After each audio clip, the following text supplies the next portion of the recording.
Hey everybody, it's Andre. It is Tuesday, May 28th, and this is 5 Awesome Musicians. I would like to call attention today to my Tyler Oakley-esque shirt that I just bought, and notice how I have the top button buttoned.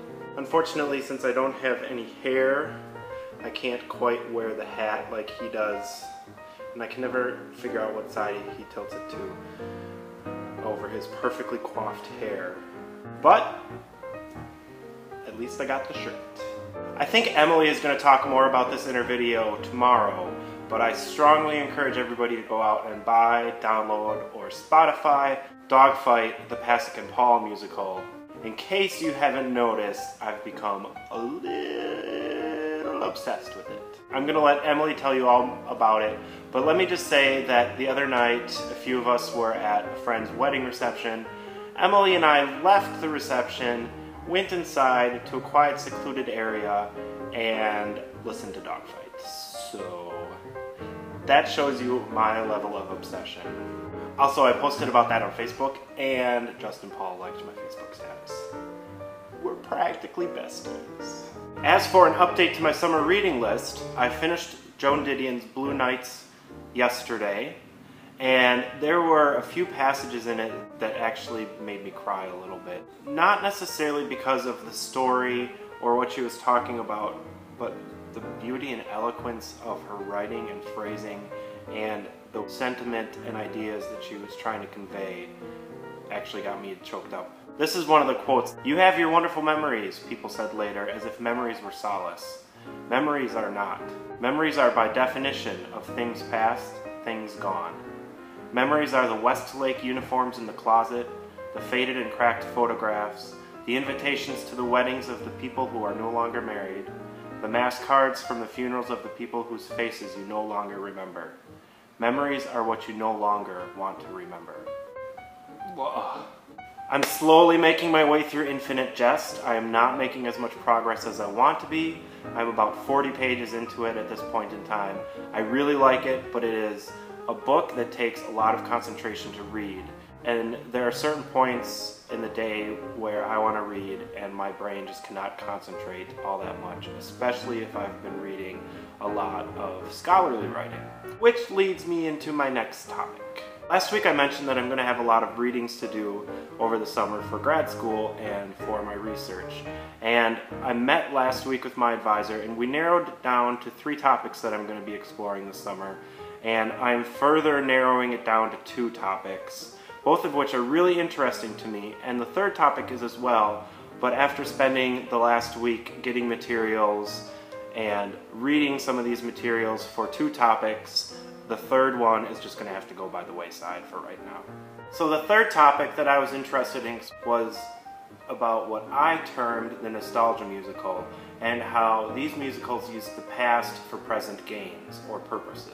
Some of the shows in particular that I was thinking of, and these are only a few because there are quite a few out there that could fit this category, would be Grease, Annie, Wedding Singer, Jersey Boys, 9 to 5, Music Man, etc. Basically, instead of having the musical be in a contemporary setting, it uses a previous setting as well as period-appropriate music or jukebox musical like Jersey Boys, and evokes nostalgia and memory in that way. And my plan was to read and write about memory and music and culture, a lot of which is discussed in ethnomusicological writing. Gabe Solis talks about it in his book on Monk. Guthrie Ramsey talks about it in his book entitled Race Music. And I would also enjoy exploring how nostalgia musicals, especially ones that are more current, are connected to the canonization of rock music, such as what's happened since rock journalism, such as what you would find in Rolling Stone magazine, has become more popular, and also maybe connected to the trend that we associate with hipsters, generally speaking, but general trend of all things vintage being cool. LP records, look at all the filters that you can use on Instagram or Hipstamatic to make things look like you're taking it with an old-timey film camera instead of your iPhone. I let that one go. Instead, the 2 that I'm going to be focusing on are Richard Rodgers' last musicals that he wrote after Hammerstein passed away, and the use of diegetic music in current musical theater and musical television, aka Smash. The musicals that Richard Rodgers wrote after Hammerstein passed away were not hits.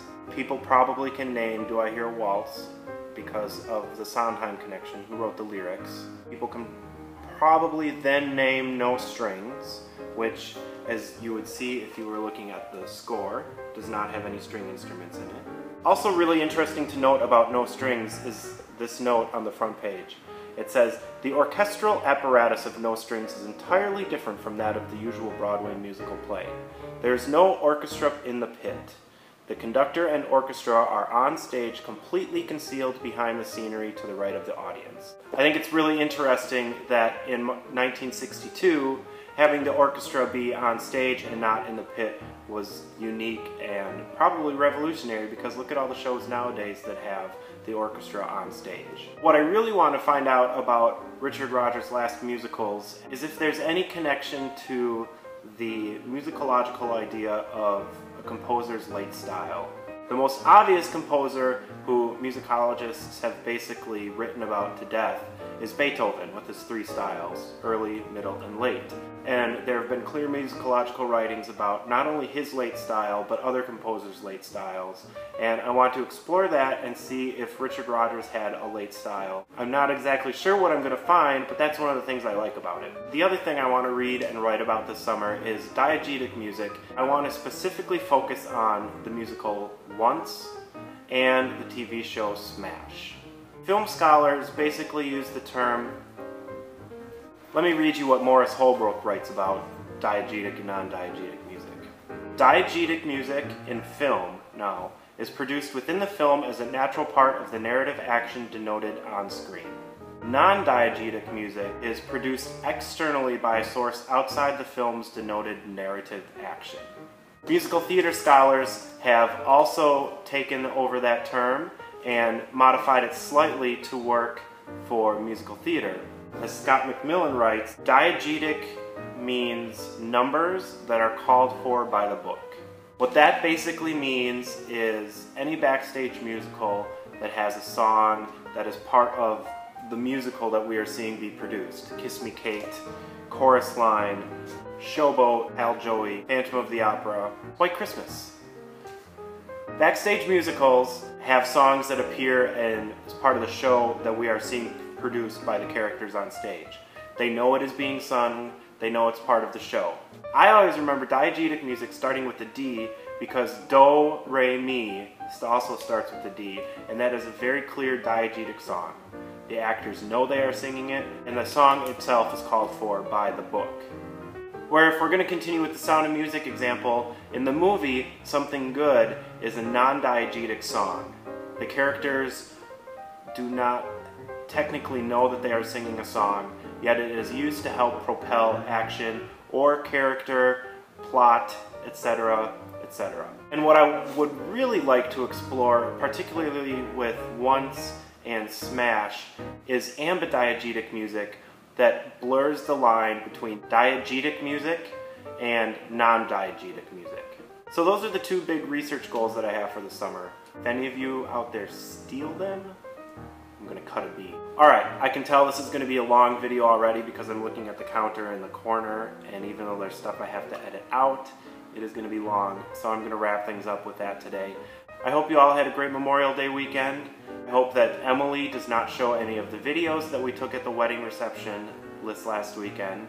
And I will see you all here next week when I will most likely be wearing a shirt that is not buttoned at the collar.